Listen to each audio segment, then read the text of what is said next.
I think the hardest part of it is when you know that something isn't quite right and you can't figure out what it is.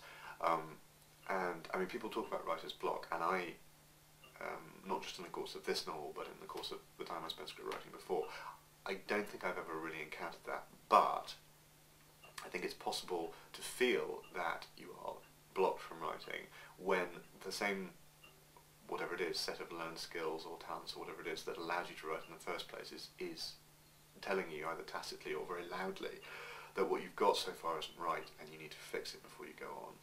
And so you can get to a point where you're absolutely log jammed and you're thinking, I've really got to be doing chapter 5 now, and there's absolutely no way you can start chapter 5. You know, so in my case, my chapters are quite long, so you're on page, you know, heaven help you, sort of page 200 or something. And what you've got to go do is go back and fix page 3, because page 3 is wrong.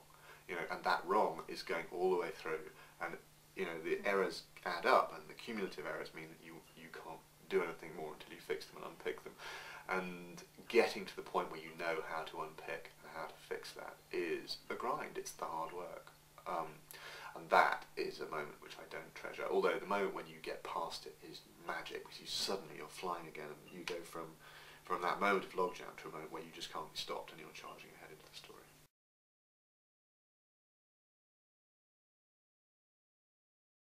I did 2 short stories which were published in Interzone magazine a long time ago. David Pringle published them out of the goodness of his heart, really, because they weren't science fiction, but they were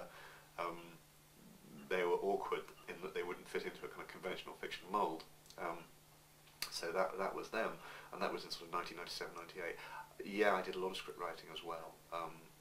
And script writing is, I mean, I love film. Script writing is in its own way great fun, but you're dependent on being able to produce something which is so openly and obviously fantastic that someone is prepared to put, you know, upwards of £1 million into it at the very least.